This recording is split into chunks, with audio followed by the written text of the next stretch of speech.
Hello viewers, welcome to my YouTube channel Rupa's blog and cook. তো আজকে আমি দেখাবো একদম নতুনদের জন্য, যারা চা বানাতে পারো না তাদের জন্য মশালা চা তৈরি করা। তো এখানে আমি একটা পাত্রের মধ্যে 2 কাপের মতন জল নিয়ে নিচ্ছি, সেটাকে আমি ফুটতে দেব। এদিকে আমি একটা কাপের মধ্যে মিল্ক পাউডার নিয়ে নিচ্ছি, এটা লিকুইড দুধ দিয়ে হয় আর কি, কিন্তু আমি যেহেতু মিল্ক পাউডার নিচ্ছি এখানে, মিল্ক পাউডার দিলে টেস্টটা আরও বাড়ে, চাটা ঘনও হয়। কারণ মিল্ক পাউডার নিয়ে নিয়েছি, আর উষ্ণ গরম জল দিয়ে আমি মিল্ক পাউডারটা খুব ভালো করে গুলে আমি সাইডে রেখে দেব। আর এদিকে জলটা ফুটছে, আর একটা পাত্রের মধ্যে আমি 1 ইঞ্চির মতন আদা থেতো করে নিয়েছি।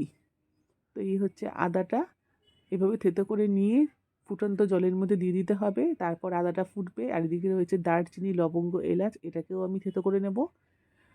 আর আদা দেওয়ার পর আমি কালো চা পাতা দিয়ে দিলাম ফুটতে। তারপর আমি এলাচ, লবঙ্গ, দারচিনিটা দিয়ে দিলাম থেতো করা।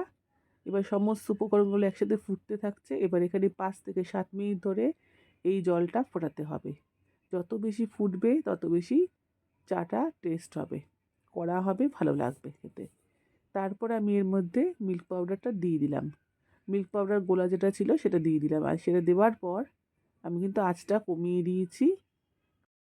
এখন এটা ফুটবে, 5-7 মিনিট ধরেও ফোটাবো। ফোটানোর পর আমি দেখুন সর বেরিয়ে এসছে, আর লাস্টে কিন্তু চিনি দিতে হবে। চিনিটা কিন্তু সবসময় লাস্টে দেবেন, তারপর আমি নামিয়ে নেব। আর এই দেখুন ছেঁকে নিয়েছি, কত সুন্দর চা তৈরি হয়েছে। ওপরে একটা সরও পড়েছে, দেখতে ভালো লাগছে, খেতেও খুব ভালো লাগে। আজকের এই রেসিপিটা যদি ভালো লেগে থাকে একটু লাইক শেয়ার করে দেবেন। নমস্কার।